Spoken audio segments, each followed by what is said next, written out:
Om Asato Ma Sadgamaya Tamaso Ma Jyotirgamaya Mrityurma Amritam Gamaya. Om Shanti Shanti Shanti. Tapakaya Dharmasya Sarvadharmaswarupine Avatara Varishtaya Ramakrishna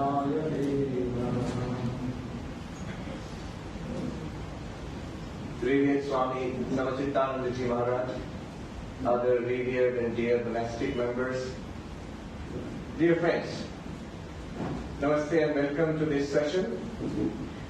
The subject, as Maharaj just said, is words of the Master, the Advaitic teachings of Sri Ramakrishna. The background to this is that Swami Brahmananda was a disciple of Sri Ramakrishna, in fact one of the foremost disciples. Sri Ramakrishna considered Swami Brahmananda his spiritual son. He was the first. Swami Vivekananda made him the president of the Ramakrishna order, Swami Brahmananda. Now Swami Brahmananda was not one for giving lectures, writing books, but he did write a book. He did write a book. And that book, as Maharaj said, is Words of the Master. It was originally compiled in Bengali, Sri Ramakrishna Upadesh, and then translated into Words of Master, which you can get here.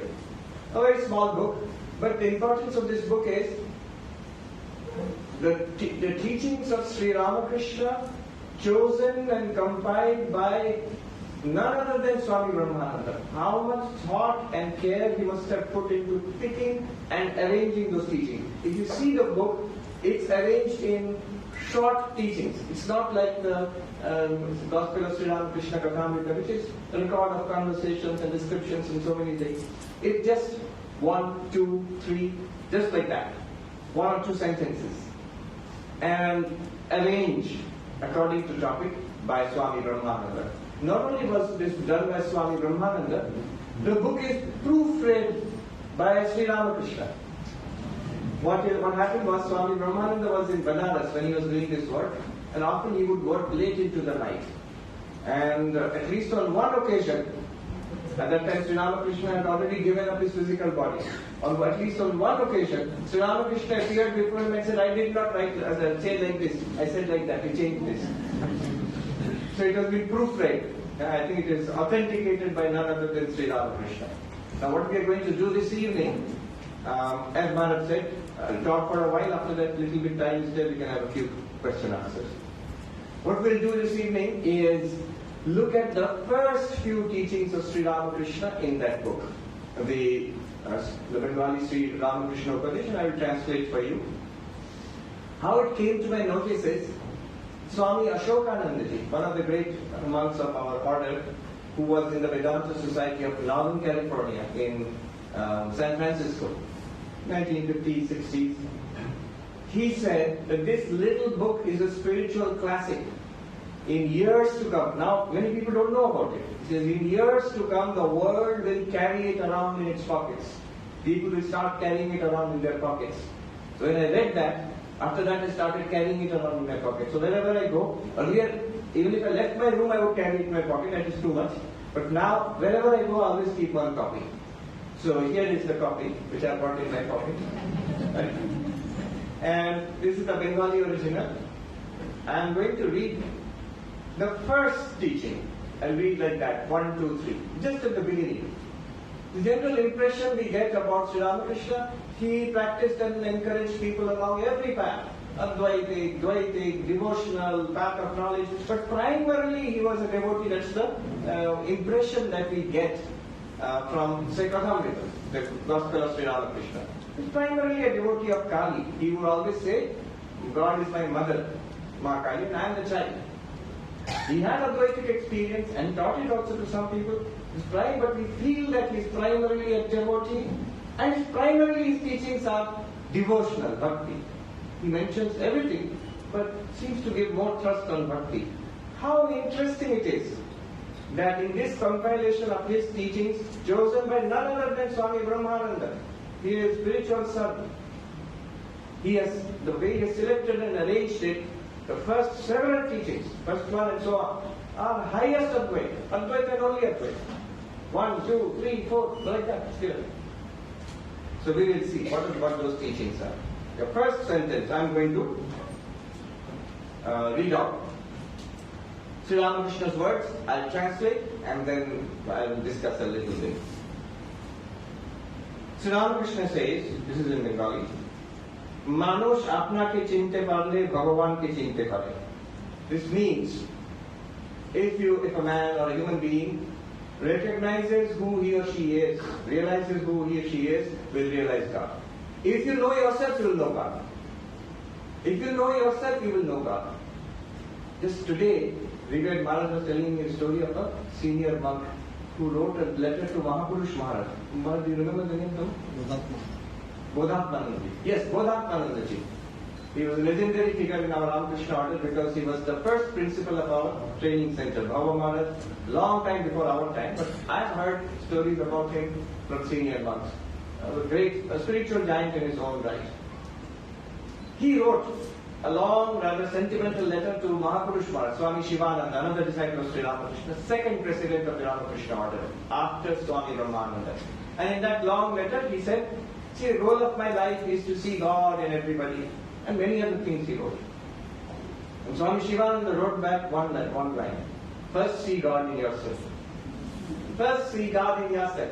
Here Sri Ramakrishna is saying, if you recognize yourself, you will recognize God. If you find out who you are, you will see God or you will realize God. Knowing yourself, you know God. This is a Mahavakya. In Advaita Vedanta, the entire Advaitic teachings are compressed into these statements. Brief statements, which are like aphorisms almost. Aham Brahmasmi, I am Brahman, from the Brihadaranyaka Upanishad. Tat Tvamasi, you are that, very well known, from the Chandogya Upanishad. There is also Prajnanam Brahma, this very awareness, consciousness is Brahman. Or Ayamatma Brahma, this very self is Brahman. The one earlier being from the Aitareya Upanishad, and last one being from the Mandukya Upanishad. All these are called Mahavakyas, great sentences. What do you mean by great sentence? The sentence which expresses the identity of Jiva and Ishvara. You are Brahman. That sentence, that Vedic sentence, that Upanishadic sentence which tells you that you are Brahman. You are the ultimate reality. Any such sentence is called a Mahavakya. And for sake of tradition, we take 4 from the 4 Upanishads from 4 Vedas. This is a Mahavakya. What did he say here? If you know yourself, you know God. That means you and God is an identity statement. Alright. How do you know yourself? How do you know yourself then? To realize God and to know who am I. And then next sentence. Ami ke bhalo roop vichar korle dekhte pawa jay ami bole kono jinishi nei. When you inquire thoroughly into who am I, ami ke, who am I? So what is the method? You have to inquire. Inquiry is the method. And what type of inquiry? Who am I? So if inquiry, we'll just stop a little bit and think here. If inquiry is the spiritual practice, vichara is the spiritual practice, then what is the problem you're trying to solve? What I'm asking is a deep question. If you look at the spiritual practice, that gives you an inclination of what they're trying, an intimation, and a clue as to what is being tried to be achieved. If someone is worshipping God and praying to God, so what is the basic paradigm? That there is a God, you are a limited individual, you are establishing a relationship of faith with that God, and love and surrender and worship. This is the bhakti paradigm. If you are sitting quietly here and meditating, closing your eyes, not looking outside, not speaking, not praying, singing, chanting, dancing, no, sitting quietly, and then also trying to quieten the mind, to find God within, then what is the paradigm? That the problem really is restlessness of the mind? That is hiding the real nature. And when we try to quieten the mind, we find who we are. Yogaschitta vritti nirodha. The yogic path is calming the restless mind so that the reality beyond the mind is ascertained. That is a different paradigm. You can see the difference between the bhakti paradigm and the yogic paradigm. Now, if I am inquiring, who am I? What am I? In that case, I am following this paradigm. The problem is not that I have faith in God or no faith in God, not that mind is restless or not restless. The problem is ignorance. I do not know, I have to know. I do not know, I have to know. When does inquiry take place? When we want knowledge. When do you inquire? When you want knowledge.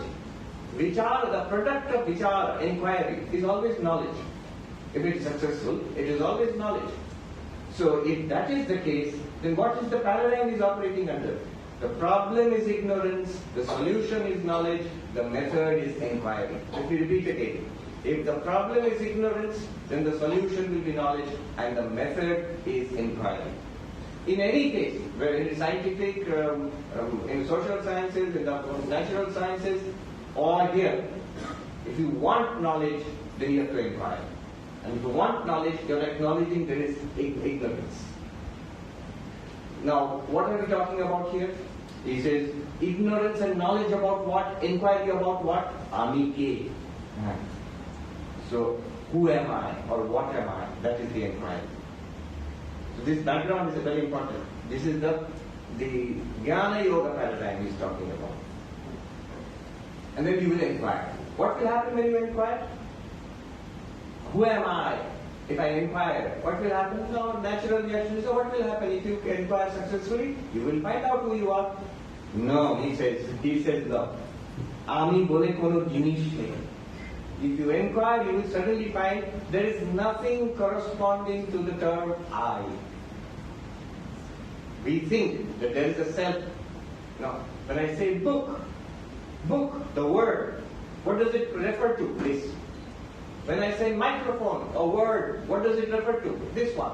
When I say hand, a word, what does it refer to? This one. When I say I, not EYE, vertical line. When I say I, what does it refer to? That will be the mode of our inquiry. And Sri Ramakrishna already tells us the conclusion. You will find nothing. You will find nothing. What does that mean? We will see. First of all, let us do the inquiry. Sri Ramakrishna himself shows us how to do the inquiry. Hat, pa, rakto, mangsho, ittadi, er konta ami. First of all, you ask inquiry, who am I? So if you are asked, who am I? Don't say straight away, oh, I am Satchidananda Brahma. That's something you read in the book. What do you feel? What is it? If you are forced to answer, yes, I am Sarvapriyananda. Yes, but please point out that Sarvapriyananda. Which is Sarvapriyananda? No, this one here. We don't even think twice about it. We are this. So you mean you are the body? Well, let's start with that. Yes, I am the body. And then he says, inquire. Inquire. Am I the body? Immediately you see certain facts will come up. Vedanta helps us in this inquiry. This body has changed tremendously. From babyhood to childhood, to teenage, to youth, to middle age, to old age. This body has changed tremendously. Yes, so what? But you say that you are the same one. You are the one who was in the child's body. You are the same one who was in the teenage body. You are the same one who was that middle-aged body in the old person's body. Something which is changing continuously, and you are saying, I am the same unchanged person, same identity. How can change and no change, changing and unchanging, how can they be the same thing? It's like saying, one person is running, another person is sitting. If you catch hold of the running person, changing person, either you will be dragged along or he will stop. But if I say, I am the body, I am unchanging, the body is changing, how is it possible? If I am literally the body, clearly body is changing, then I have to be changing, but I don't admit that I am changing. Common sense tells me, tradition tells me, law tells me You are the same person. I am the same person. The child, the teenager, the young person, the middle-aged person is the same person. Are you different persons? The degree which you got in college, that was earned by a different person and you are a different person? Of course not. You are the same person by law, by common sense, by mutual agreement. Everybody feels. And by inner feeling, intuitive feeling. I feel I am the same person. So changing and unchanging cannot be the same thing. The body is ever changing. I am unchanging. I feel, at least I feel. Whatever I am unchanging. I feel that intuitively. So this is a kind of common sense argument. You might say, what kind of arguments are these? These are not mathematical proofs. These are not scientific arguments. These are more like legal arguments. In a court, before a jury, before the judge, the lawyer gives a number of arguments to prove his or her case. Similarly, Vedanta is trying to persuade you, the judge, that you are not the body. So you give number of arguments. One argument is changing, unchanging. You can think for yourself how successful that is. Another argument, to show that you are not the body. You are the subject, you are the knower. We all feel this. I am the knower, I am the experiencer. Experiencer of what? Everything in my life. But the body is an object.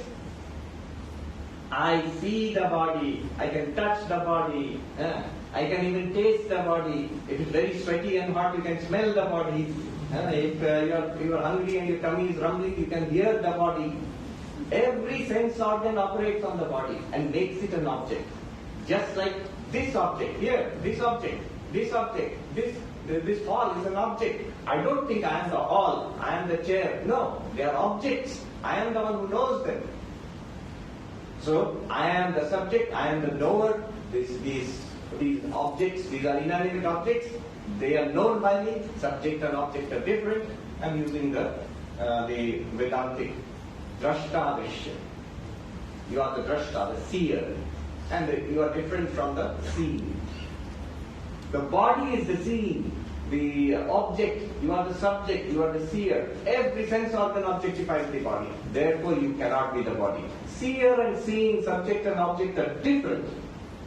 There is not one case in which an object is also the subject. Never.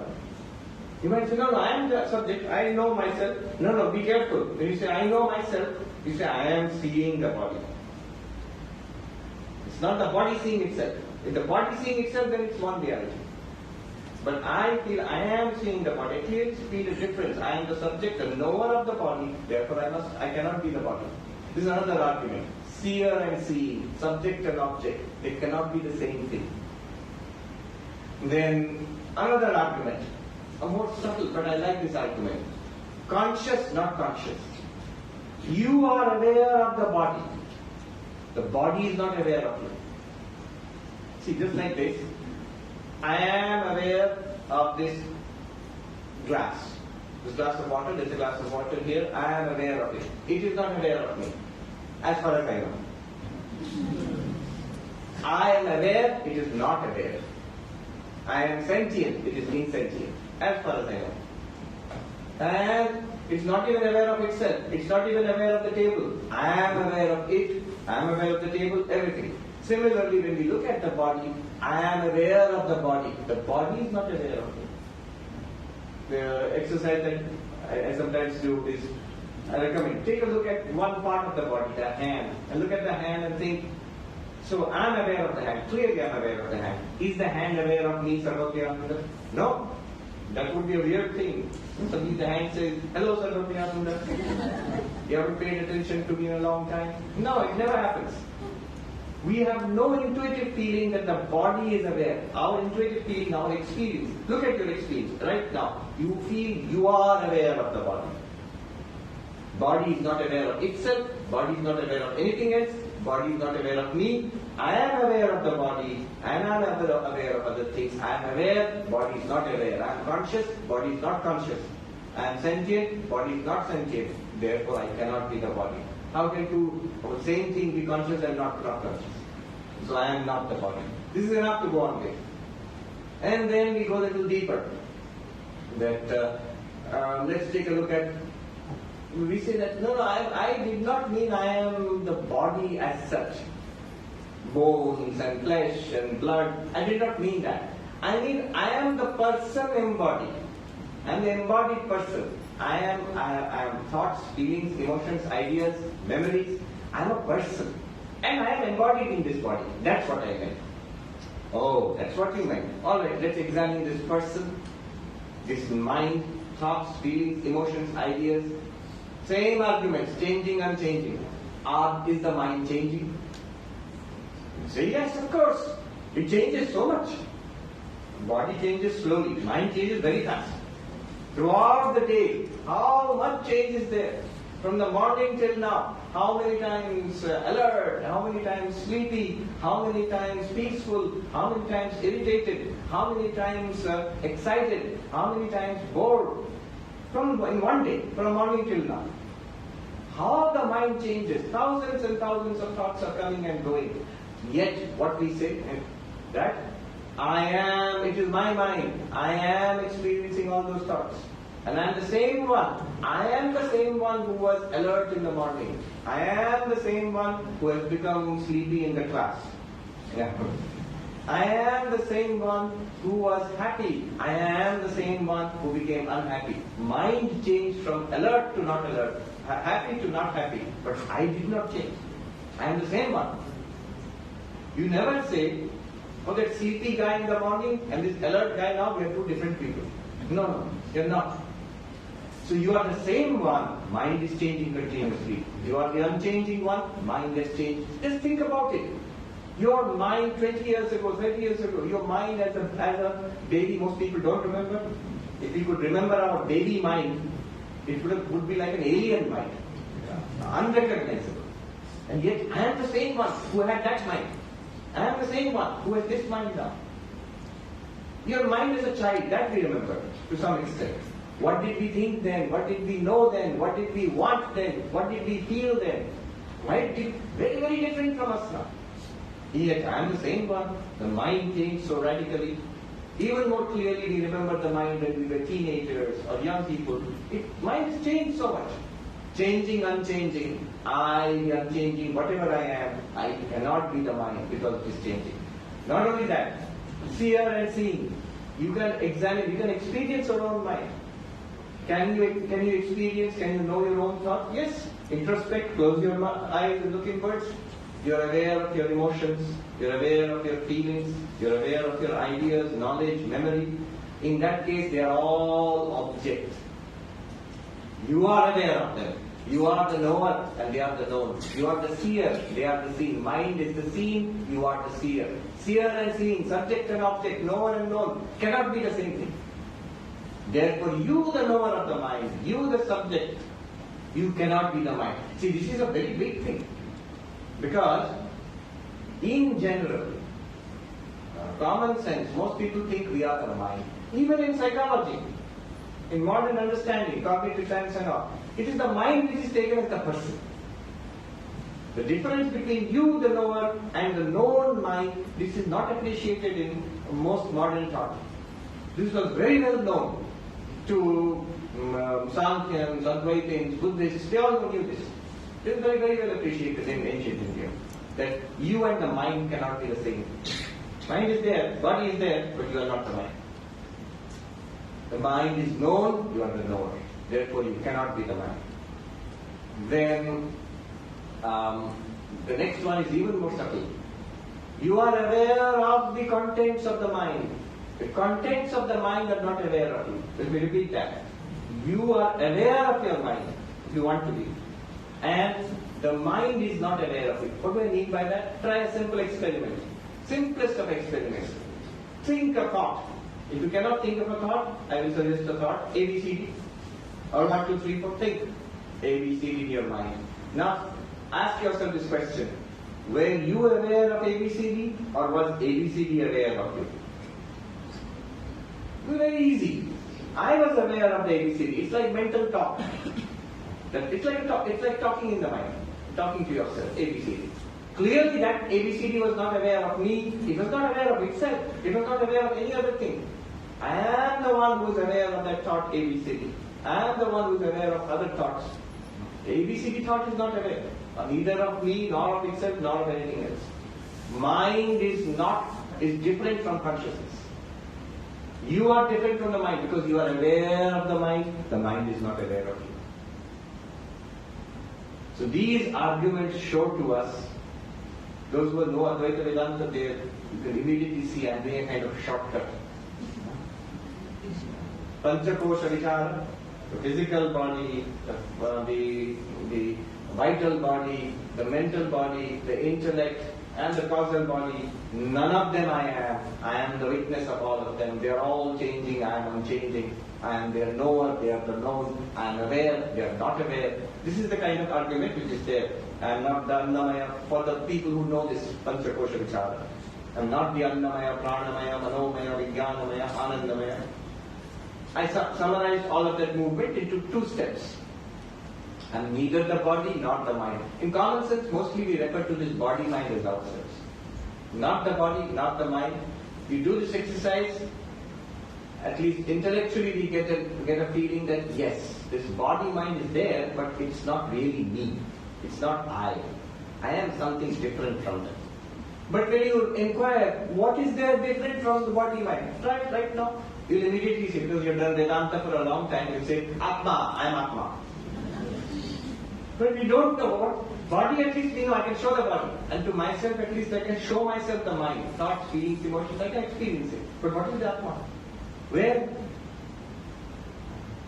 So Sri Ramakrishna says, when you inquire like this, who am I, who am I? I am not the body, not the mind. And then beyond body, mind, nothing. And so he says, you will not find anything. You will not find anything corresponding to I. And then he goes on to say, he gives an example. যেমন পেঁয়াজের খোসা ছাড়াতে ছাড়াতে কেবল খোসাই বেরোয়, সার কিছু থাকে না, সেই রূপ বিচার করলে আমি বলে কিছুই পাই না. What a stunning statement, especially coming from a Hindu. What does it mean? Just as you peel an onion, only the skin of the onion comes up. You feel there will be an onion inside. If you keep peeling it, you can start crying also, it's onion. You will never find. It's not like a Russian nesting doll. You know what a Russian nesting doll is? You take a doll and you open it, there will be a smaller doll inside. You pull it out, there will be a smaller doll inside. But ultimately there will be one small doll which you cannot dismantle. So is it like that? Not the body, not the mind, I will find some Atma inside. Like the smallest Russian nesting doll, Atma. He says, no, it's not like that. Not like a Russian nesting doll. It's more like a onion, like an onion. As you peel the onion, you're trying to get to the core of the onion. There is no core. It's all skin. And that's still the onion. So you will never find anything. And he says, if you inquire in this way, you will not find anything corresponding to the word I. What is this I? Body I know, this one. Thoughts I know, this one. But what is the I? So long I thought this body-mind is the I, but now I am convinced this body-mind cannot be the I. It's an object. I am the subject. It is changing. I am unchanging. It is not aware. I am aware. Therefore, body-mind cannot be me. Then what am I? Where am I? I started this quest for trying to find out who am I. Can't find anything. If you stop here, if Sri Ramakrishna stops here, he will be a Buddhist. Shunyavadi. There is nothing corresponding to I. That's what the Buddhists mean when they say no Atma is there, Anatma, emptiness, Shunyata. You will find nothing. It's a construct, it's an illusion generated by the body-mind that there is some I. It's an illusion generated by the ego, Ahankara. What is the ego? Vedanta Sara defines it. Avimanatmikantakkarna vritti Ahankara. That activity of the mind which is appropriating in nature, abhimanapika, that means whatever is going on in the mind and the body, that activity of the mind, the ego, what does it do? It says, I. So thinking is going on, I am thinking. Seeing is going on, I am seeing. Speaking is going on, I am speaking. Let me tell you this joke, which you take up a little bit of time, but it's slightly relevant, not totally relevant. There was this Buddhist monastery, and monks were sitting there. And one young monk and a slightly senior monk. They were sitting outside the monastery, and on top of the monastery there was a flag which was flapping in the wind. And the young monk said, "Oh, look, look! There is the flag is moving. Flag is moving. Look." The older monk said, "But you must see more deeply. Not the flag, it is the wind which is moving. The wind is moving. Really. Go to the top. Wind is moving." Another monk was passing by. No, you don't understand. Look even more deeply. It is the mind which is moving. Your mind is moving. Now, upstairs from the monastery, one old monk was trying to sleep. He came to the window in great irritation and he said, "Tongues are moving too much. Tongues are moving. Too much talking." So, you will find nothing corresponding to the word I. It is a function of the mind. What is that I? Nothing. When you inquire in this way. So if you stop here, so Ramakrishna would not be a Hindu, he would be a Buddhist. And this is also a valid philosophy. But he does not stop here. Next sentence he says, "Sheshe ja thake tai atma chaitanya." What remains in the end, that is the Atman, consciousness. So what remains after this inquiry? Not the body, not the mind, not the Annamaya, Pranamaya, Manomaya, Vijnanamaya, Anandamaya. What remains? The witness of all of these. You. Consciousness. Why consciousness? One thing remains. That you exist, no doubt about it. I could not find this body. I can't say body is I can't say mind is I, but I exist, I know that for sure. If we take the onion example, peel it, and then we find no onion, then our question would be, so I don't exist? Is that what you're trying to say? But I know I exist. That's the one fundamental thing that we all know. The French philosopher Descartes, when he investigated what is the knowledge which can be doubted and that knowledge which cannot be doubted. He said, I can doubt everything. I'm sitting in this hall, I can doubt it. It can be a Matrix movie. It can be like a dream, a virtual reality. But one thing I cannot doubt is I am seeing it. When you wake up from a dream, you realize it was a dream, it was all an appearance. But one thing you cannot doubt, you saw the dream. You are there. So your own existence you cannot doubt. So Descartes came to this conclusion, I think, therefore I exist. Cogito ergo sum. So my own existence I cannot doubt. You exist, but you are not the body, not the mind. Then what are you? You exist surely. Well, one more thing you can say for yourself, you are aware. So you are that awareness existence. This is called Sakshi or witness consciousness. This remains. Isn't it, careful now, isn't it like the Russian nesting doll? At this point you say, why did you say it's not like the Russian nesting doll? You remove one doll, smaller doll is inside, remove the smallest one, third one is inside. Finally you come to the smallest doll. So you did this, you removed the body and not the body. You removed the mind and not the mind. Now you have reached consciousness. So why did you say that? Why did Sri Ramakrishna say, when you search who am I, you will find nothing. You will find nothing. But then he himself is saying, Sheshe Jathake Tai, and in the end what remains, that is the Atma, consciousness. Why did he say like this? You see the problem. If you appreciate the problem, you will appreciate the answer also. Not only that, it will bring you that much closer to enlightenment. See. One who is searching, somebody said, but why would he put it that way? Why not straight away say, see, who am I? Please do vichara. You are not the body, you are not the mind, you are consciousness. Straight, finished. Why did he say, you will do vichara? Who am I? Not the body, not the mind. And then you will find nothing. And finally what remains, that is consciousness. Why did he say finally what remains, that is Atma Chaitanya? At first he said, nothing remains. You will find nothing. Because here is a very, very important thing to learn. If we learn this, we are just one step away from enlightenment. Or when we are enlightened, we will realize, oh, that's why he did it. Because the secret is this, crucial secret. It's not like the Russian nesting doll. It's not that you will find one last thing remaining. No. You are the last thing remaining, but you are not a thing. You are not an object. The thing which talks about Atma, Chaitanya, Atman, consciousness, it's not an object. It's not a thing. You may say, yeah, I know that. I know I am not a thing, I am not an object, I am the subject. Whenever we speak like this, we are still objectifying ourselves. This tendency to objectify is so tremendous in us. If we did not have that tendency, it would be much easier to become enlightened.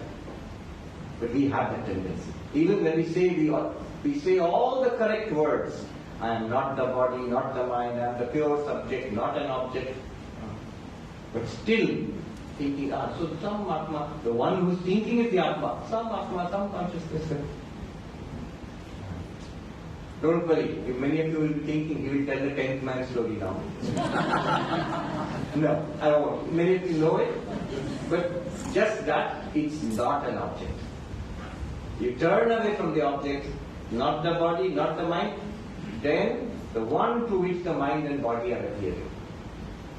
The one to which the Annamaya, Pranamaya, Manomaya, Vijnanamaya, Anandamaya are all appearing and changing and disappearing, that one, but it's not an object. That's why you will never find it as an object. To emphasize that, Sri Ramakrishna says you will not find anything. The emphasis should be on anything. You are not a thing. When you say you are not a thing, that's the meaning of neti. The first neti means whatever you can dismiss, you are not it. Body object, I am not it. Mind object, not it. Beyond the mind, blank, nothing. That's also an object, not it. Then the next problem will come. Then I don't exist. Then no, I can't find it. I can't find myself. I don't exist then. Neti, one more neti. Not that also. Anything that exists, you are not it. Then I don't exist. That also you are not. You are other than the known, other than the unknown. Anya devata avidita ratho avidita adati. Kenopanishad says that Atma is other than the known. So it's unknown. No, other than the unknown. Do I know the Atma? No, you cannot know it. So it's unknown. No, it is not unknown.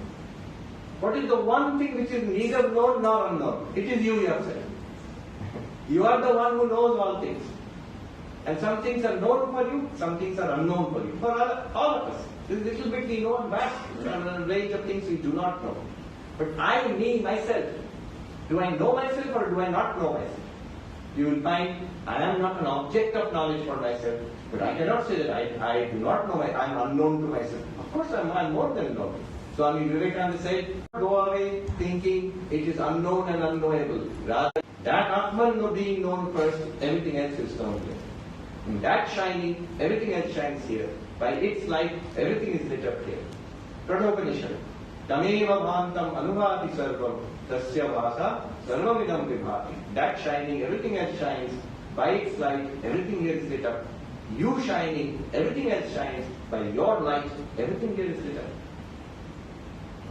So he says, what remains, that consciousness, that existence consciousness, that is the Atman, that is you. But never try to objectify it. How will I know myself? You can't.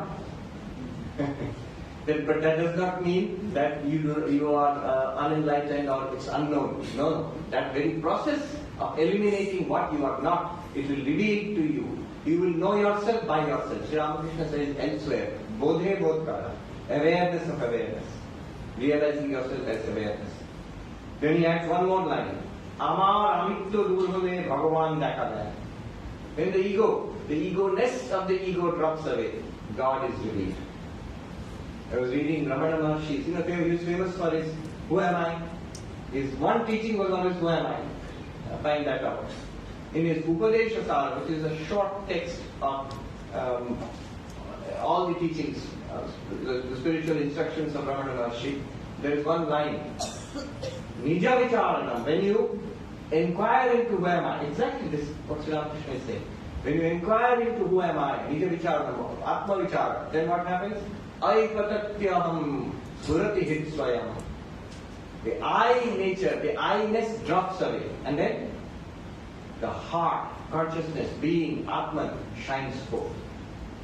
It is revealed, it was always shining. But now it is revealed as your real nature, you, beauty, You are that. Otherwise, if you objectify it, it becomes like, just like my Atma, I understand. Don't ever say my Atma. You're again objectifying. It's like my kidney, my lungs. My kidney is fine, but my lungs are not fine. My Atma is fine, but I am not fine. No, my Atma means I. So, Sri Ramakrishna now, he distinguishes between two things. So after you realize, what will happen? The I drops away, I am revealed as pure consciousness. And then, after that what will happen? We see the I will come back again. But that I after enlightenment is different from the I before enlightenment. See, many people, we read, we misunderstand. When you become enlightened, you go beyond the I is destroyed, ego is destroyed. Ego is destroyed means what? I am no longer identified with the ego. See, otherwise, why should the ego be destroyed? We just said ego is a function of the mind, the appropriating function of the mind. Abhimanatmika antakarana vritti. After enlightenment, is the body destroyed? Look at the enlightened beings. You can see the body or not. So the body is there. Kidney working or not? Or after enlightenment you have to take dialysis unit. What happened? Enlightenment. Kidney failure. No. Kidney is working, lungs are working, brain is working, mind is working or not for the enlightened person. Because there are terms, manonasha, destruction of the mind. So enlightened person, no mind. But clearly the mind is working. Enlightened person is talking, walking, recognizing us, remembering things. So mind is also working. If mind is working, one of the functions of the mind, memory, intellect, and ego. Ego will be there or not. Can the enlightened person say I? Yes.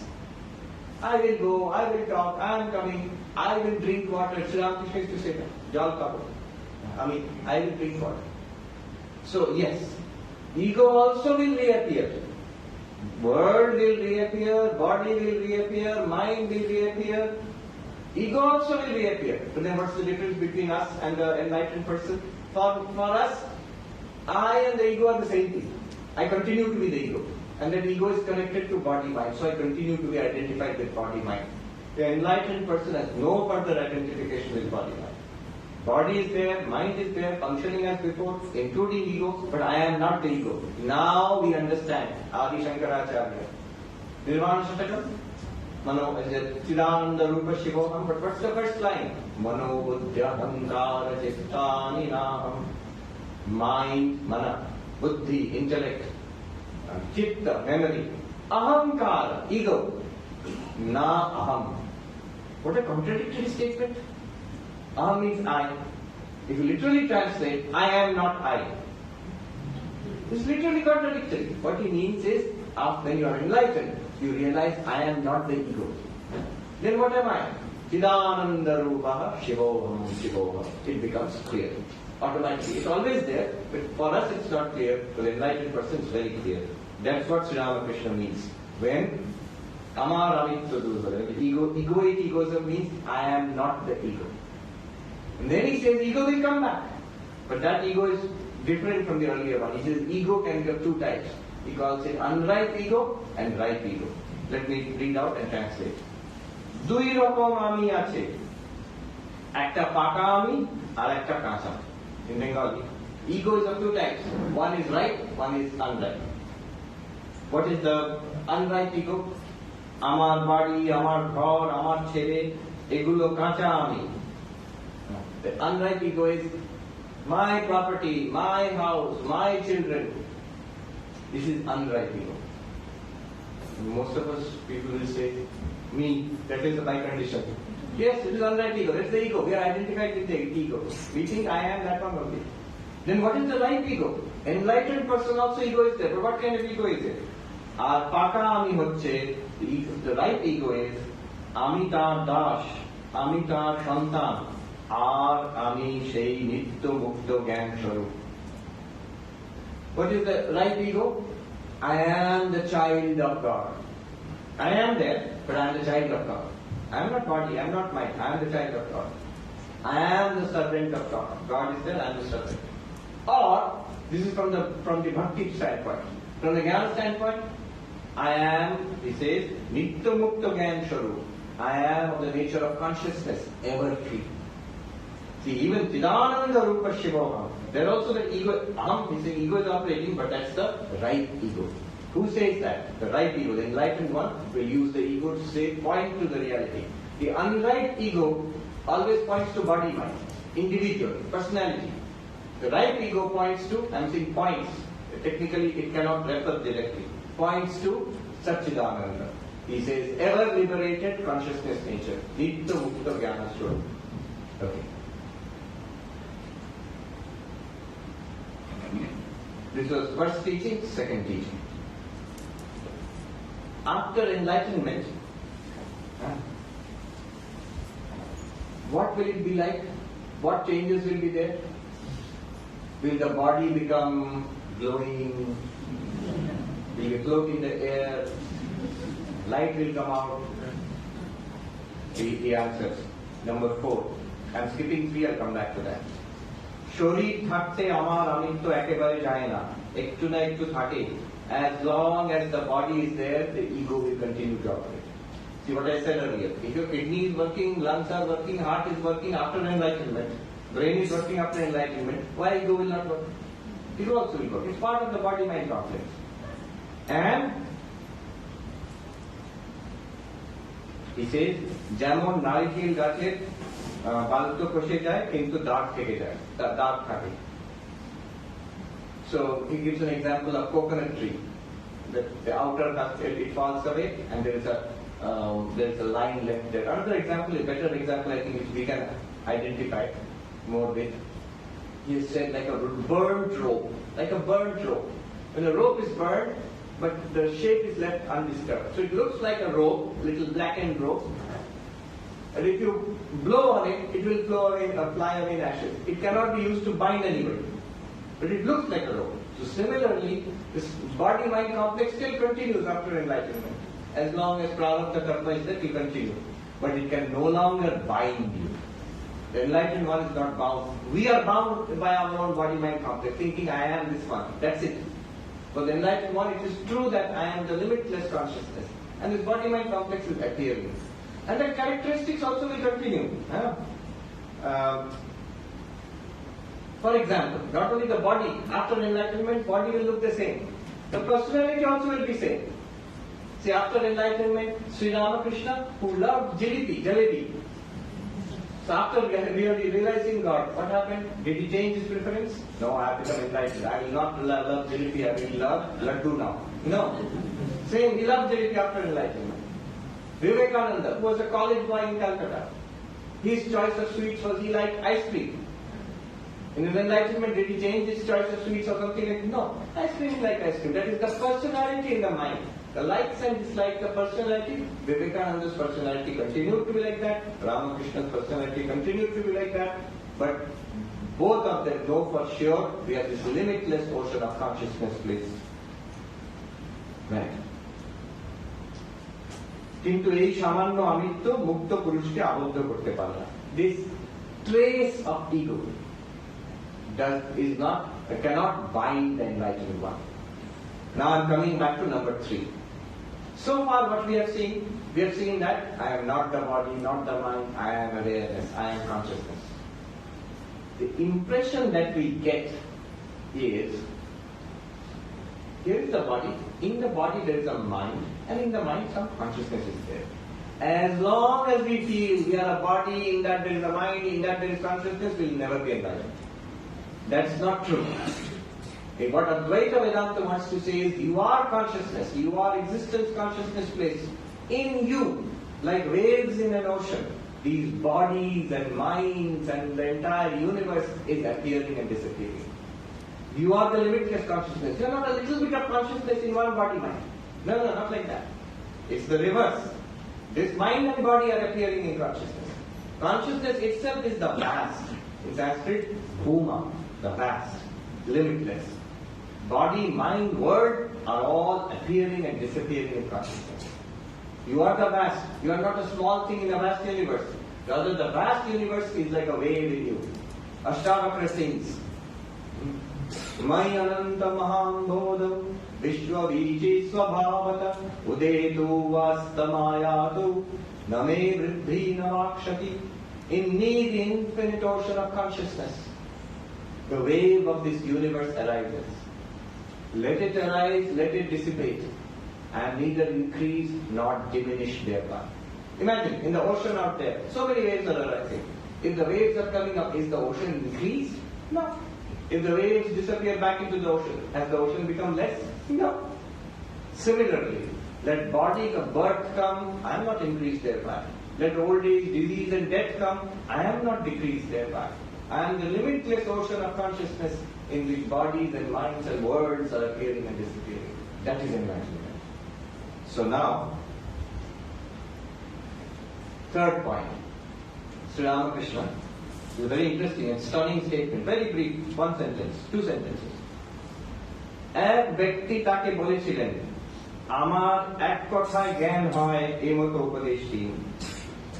Certain individual asked Sri Ramakrishna, teach me give me one instruction. Give me one instruction by which I can become enlightened. Ek katha, in one word is one sentence, one statement, give me one teaching. Very wise person, otherwise Gospel of Sri Ramakrishna 1,000 pages is there. Give me one instruction. In one instruction, one sentence, I will be enlightened. Do that. Give that instruction to me.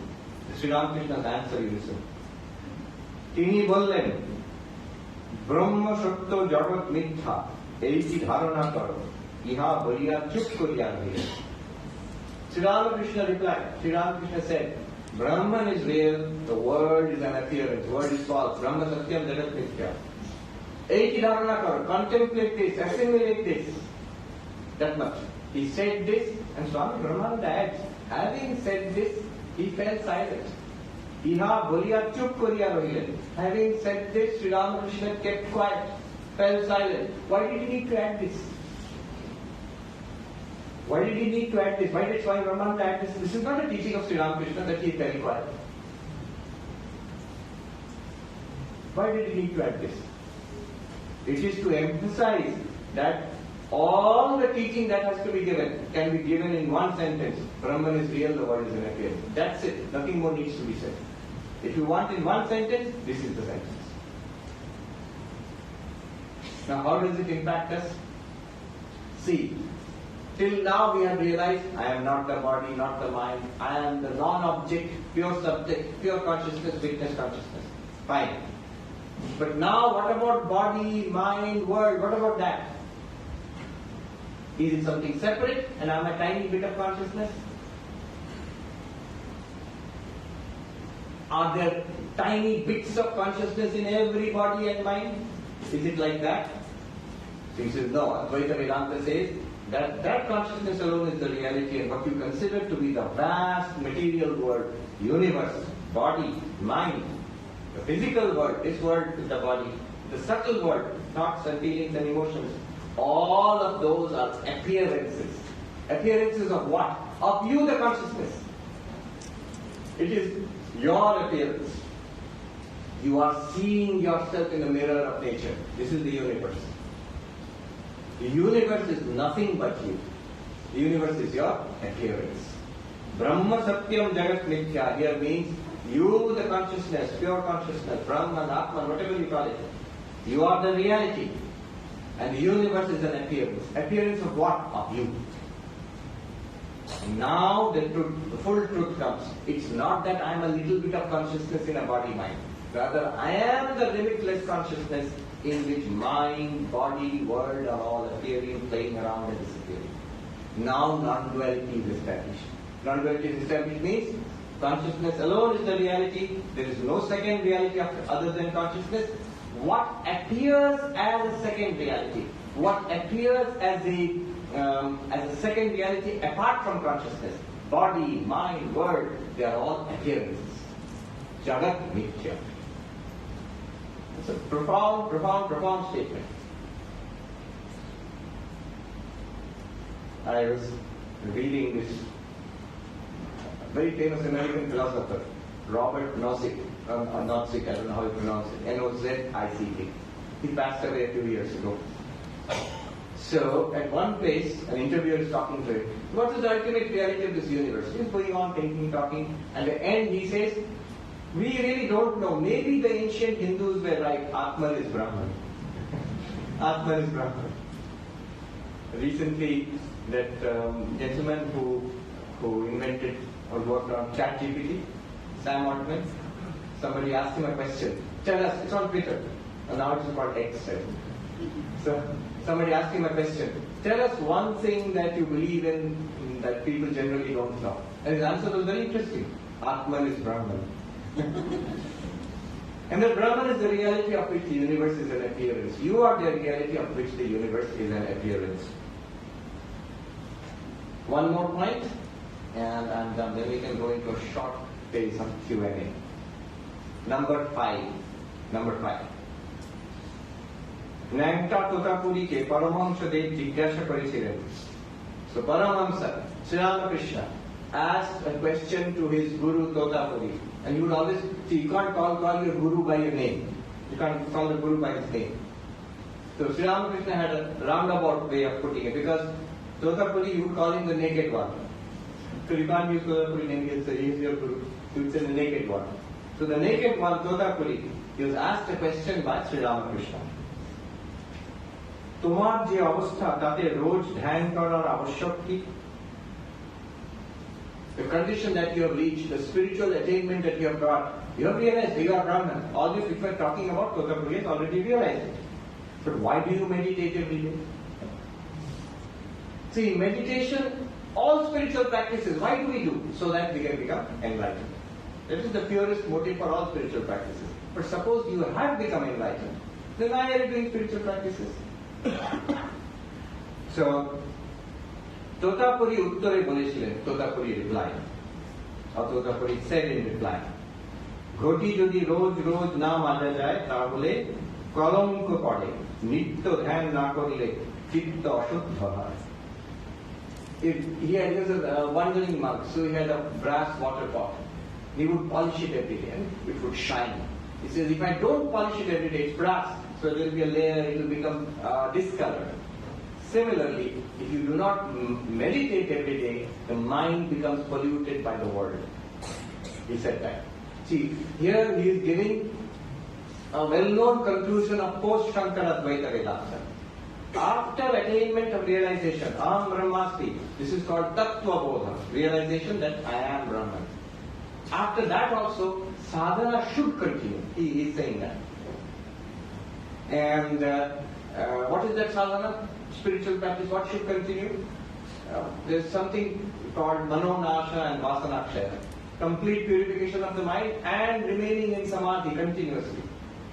This is something that the non-dualists, after realization, they do. Sri Ramakrishna has an extraordinary period of 6 months after his Nirvikalpa Samadhi, where in and out, most of the time he was in Nirvikalpa Samadhi. He had no awareness of the world, no question of eating or anything. One monk came and used to would beat him with a stick so that a little awareness would come of body mind, and would force some food into his mouth. Somehow he survived 6 months. Ramana Maharshi, there is a description. After he had the realization and the Atman, he spent months and months in the basement of a temple. Are you saying basement? It's not nice and clean like this. It was abandoned like a place infested with rats and termites and all. And he remained like that for days and weeks, months like that. So this is true. After the initial breakthrough, the great sadhakas, they remain immersed in that state. There are many such examples. And masters like Totapuri, daily they would like to remain immersed in their nature as Brahman. You have discovered you are existence consciousness bliss. The world is an appearance. You shut out the world appearance and stay with your nature as existence consciousness bliss. Satchidananda, Chidananda Rupa Shivoha. Stay there. That is Samadhi. And they can do it. They can and will go into that Samadhi and stay. And they do that. But Sri Ramakrishna is pushing a little further here. He is asking, you already attained. Why do you need to do that? So he says, mind will get polluted. Mind gets affected. The monks in the Himalayas see this is the same type of thinking. they say that why one must remain centered in one's Brahman nature, daily you must practice this a little bit. After enlightenment, they give the example of a cobra fighting with a mongoose. You know the cobra and the mongoose, they fight their enemies. Now it seems, I don't know how true this is, but they say, the mongoose and the cobra fight, and the cobra sometimes bites the mongoose, can sometimes actually hit the mongoose, and the venom goes into the mongoose, and the mongoose runs off into the forest, and a particular shrub which it chews on, and that reduces the effect of the venom, it comes back again and fights with the cobra. Similarly, when you engage with the world appearance, you know it is Maya, it's an appearance of the world, you are already enlightened, but it is the cobra, and it will put a little bit of venom into you. So you have to run back into your real nature as Brahman and sit there for some time, it will become clear. You are unshaken. Then you come back again and engage with the world. So this is an idea. It is somewhat prevalent in post-Shankara Advaita. You find it in books like Jivan Mukti Vivek and all these things are there. Now Sri Ramakrishna pushes a little more. Paramahansadev uttare bollen. Paramahansadev Sri Ramakrishna said in reply, Jodi sonar ghoti hoy tahole pore na. If the pot is made of gold, you don't have to scrub it to make it shine every day. So you leave it. That was what he said. Now it's a little difficult to understand what is meant by that. Now one answer could be, you as a jiva, you have attained Brahma Jnana. In order to attain Jivan Mukti, you have to undergo this process, and you attain Jivan Mukti. You fully enlighten. So you do the technical terms are Tattva Bodha, the realization I am Brahman, which Totapuri already has. Manonasha Samadhi, which Totapuri is practicing daily. And Vasanakshaya, purification of the mind, which Totapuri more or less has a pure mind. That you have to do to attain Jivan Mukti. That's the goal. But Sri Ramakrishna is saying here, that is for a brass pot, that polishing is necessary. But for a gold pot, polishing is not necessary. One interpretation could be that for an avatar, this is not necessary. That's how people understand. I also understood that way. But Swami Brahmananda says no. That is not what is meant. For a gold pot, it's not necessary. But what is that gold pot? Swami Brahmananda explains. He knows that people will misunderstand here. He explains Arthat. This is supposed to be a collection of Sri Ramakrishna's teachings. Hardly anywhere Swami Brahmananda has explained anything. Here he explains. Arthat Satchidananda labh karle aap sadhane prakar nahi.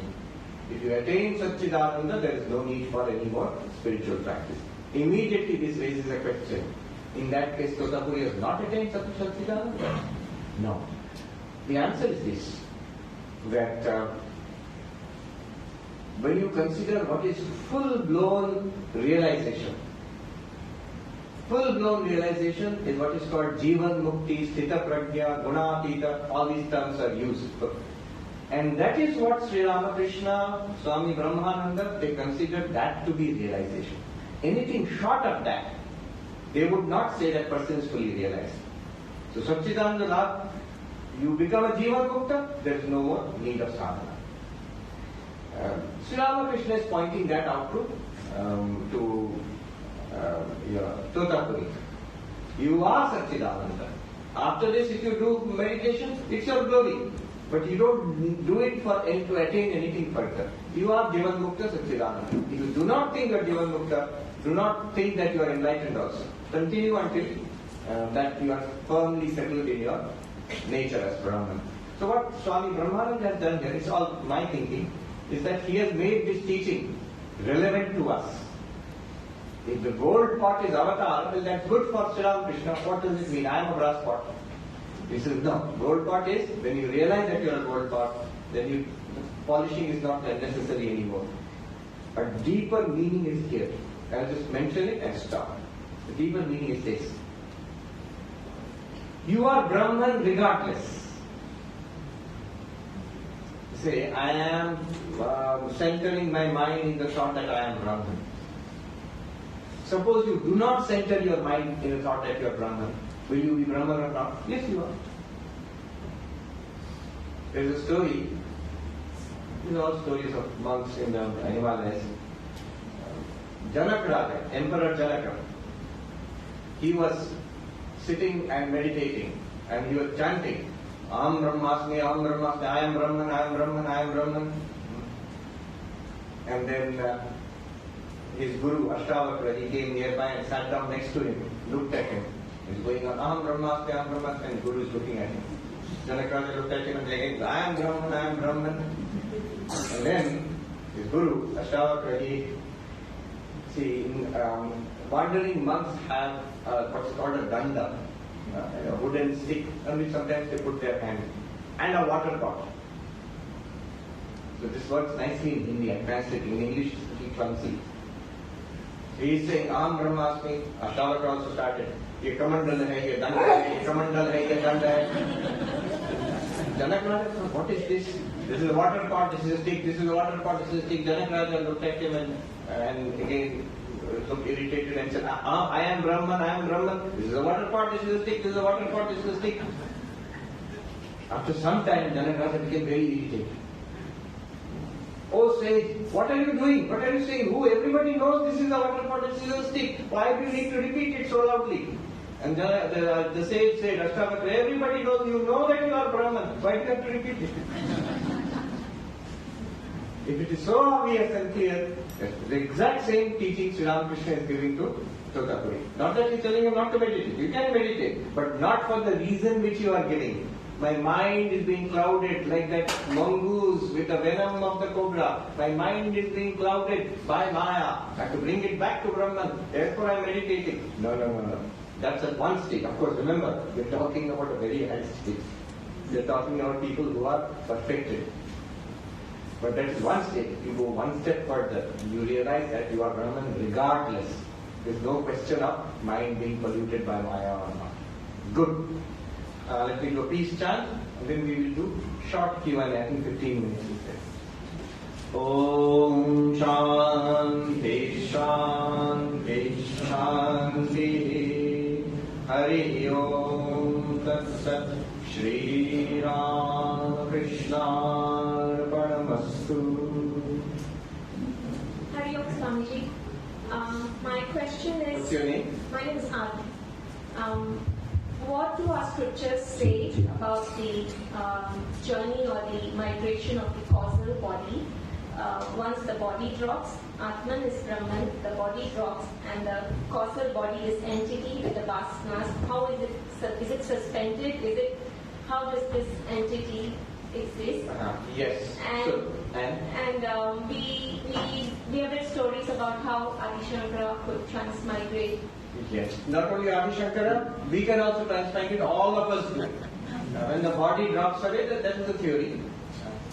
So, when the body dies, the subtle body and the causal body, they go into a seed state and they migrate or transmigrate to different locals, and depending on karma, we will again take up another body, rebirth. But that's an explanatory mechanism. The more important thing is what we studied today. You are not the physical body, you are not the subtle body, you are not the causal body. But that's the Atman. Yes. But there is the microphone. But that's the Atman. But the tendencies, the vasanas, have a journey of their own. Yes, journey of their own, only in the presence of the Atman. The Atman is always present. Self is always present. And you are the Atman. And you have a body. This body will last as long as Pranatha Dharma is there. At one point, this body will die. But the subtle body will continue.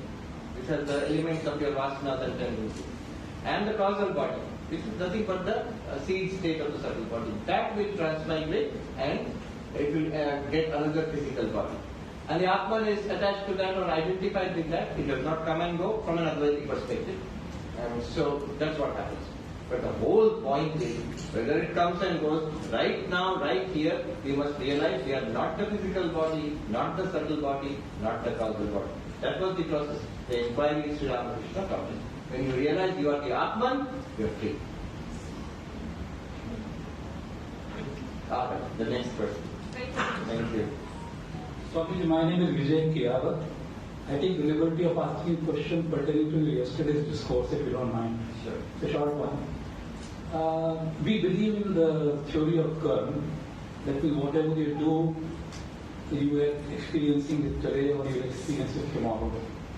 if we believe in that theory, then what is the role of the God?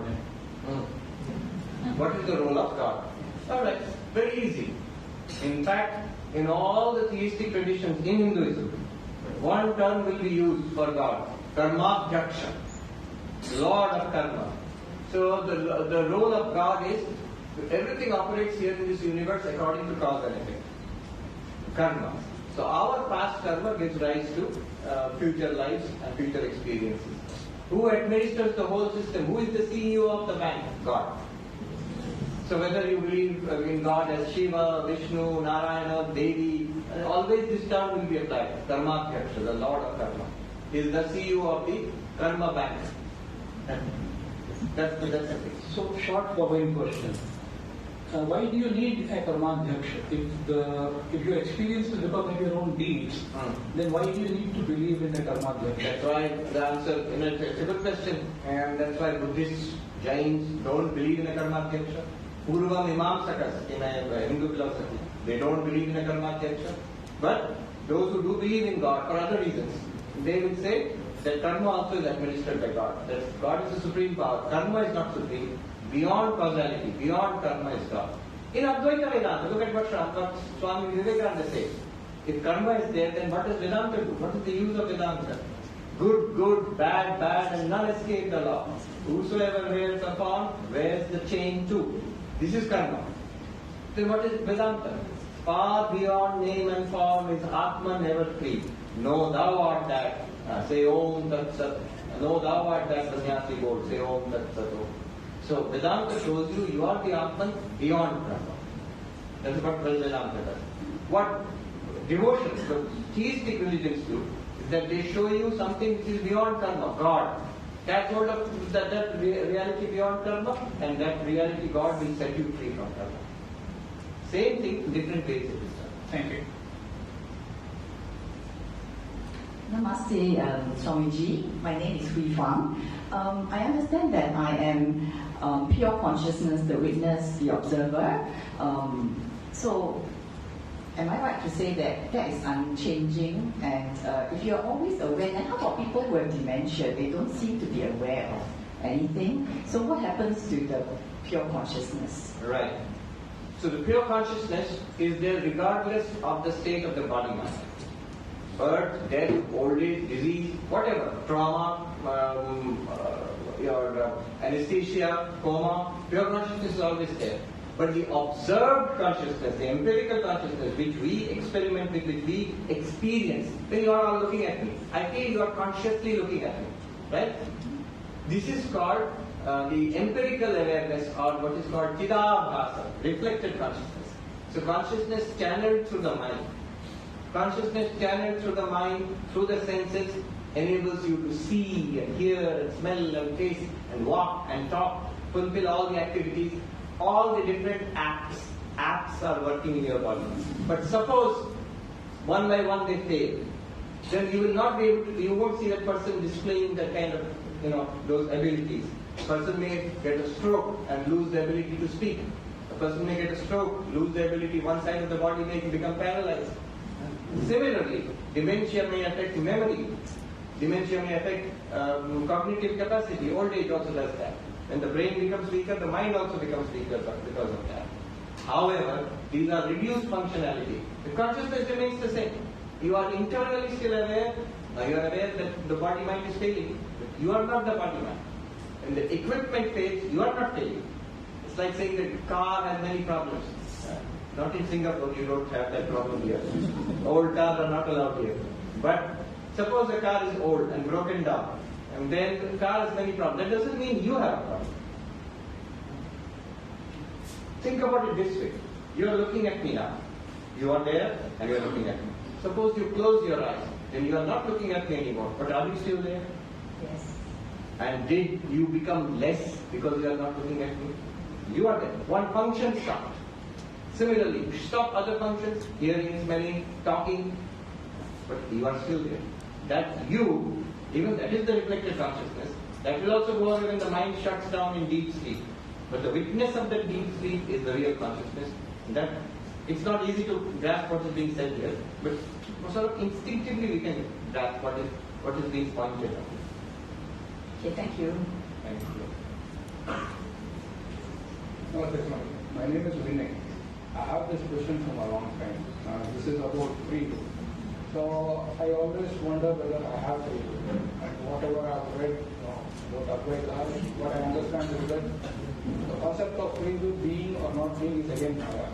So free will, if it is there, we understand it is because of Maya. That leads me to another question. If free will is part of Maya, then how am I responsible for my actions? How is karma attached to me? Yes. So do I have free will or not? If I have free will, then I'm responsible for my actions. If I do not have free will, then how am I responsible for my actions? How is karma attached to me? Why should I suffer for my bad deeds?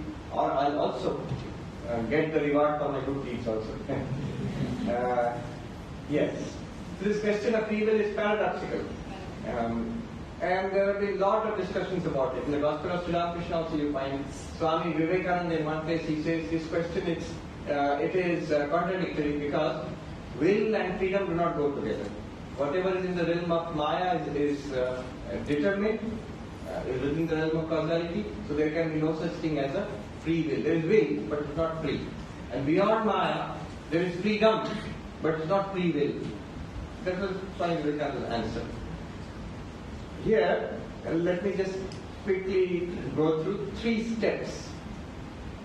One is, at a first pass, if you take a straight look at things, we feel we have free will. We all feel that we have free will. I have a choice whether to raise the hand or not. Now I am choosing to raise my hand. So I have exercised my free will. We feel we have free will. Not only that, society accepts we have free will. If we do not have free will, there is no question of choice. Your whole economy depends on free will. Advertisement is very interesting. What is advertisement? It's trying to influence your free will so that you freely choose my product. It's very interesting, right? Whether advertisement is a good philosophical question which shows whether we have free will or not. Anyway, so economics depends on freedom of choice. The whole thing about the free consumer is the basis of capitalism, the unit of capitalism. Politics, democracy and all that depends upon freedom of choice. You have choice. Then what else? Law. Law depends on free will. The law can punish us for wrongdoing only because we assume that we are out of my freedom, I have committed something wrong. Therefore the law can punish me. Otherwise there is no meaning of law unless there is freedom of choice and free will. How do the lawyers argue when they want to protect the accused person? Diminished capacity. He is under duress. Somebody held a gun to his head and forced him to do something wrong. Then the judge will not punish. Why? You are not allowed to use your free will. But if you did something wrong without any pressure, then out of free will you have done something wrong. Therefore you have to be punished. So free will is assumed by economics, by politics, by law. Free will is assumed in society and our common sense also. That's number one. Free will is to be accepted. Religion fully depends on your having free will. Otherwise, what's the use of do's and don'ts? If I don't have free will, then what's the use of giving me do's and don'ts? Do meditation, prayer, and do this, Sri Ramakrishna says, vichar, inquiry. If I don't have free will, what's the use of giving me instructions? You cannot do anything. So, first level, free will is there. If you inquire, however, the picture changes dramatically. Philosophical inquiry, religious teachings, now neuroscientific inquiry, all of it, even the philosophy of science itself, of a determinative universe, of strict causality, it shows that there can be no free will. Because we are physical entities, brain is a physical entity in a physical universe, everything is determined by cause and effect. In principle, there should be no freedom. Everything should be determined by past events. So, just like physical bodies in the space, you can predict where it will be next because it is moving according to certain forces of nature. One big matter. Cause and effect should operate. Causes have effects. Actions have consequences. Finished. Karma should be dominant. Nothing else should be there. So, upon investigation, it seems we have no free will. Religious teachers also say it is all God's will. There is no free will here. Science tells us this, philosophy tells us this. So see, two levels. First level, there is free will. We all assume it. Society assumes it. Second level, no free will. Third level is what Advaita Vedanta tells us is assume, or Vedanta tells us in general, take the first level, assume that you have free will and use it to realize God and go beyond this so-called free will and attain freedom. Advaitic language. Devotional language, surrender to God. Use that so-called free will to surrender to God. What is surrender to God? God is realization that actually I don't have free will. It is only your will. So this whole thing I took from a paper written by Professor Arindam Chakravarti. He takes up one sentence of Sri Ramakrishna's teaching. Why? For wisdom. That God hears everything. Hears the sound of the anklets on an ant's feet.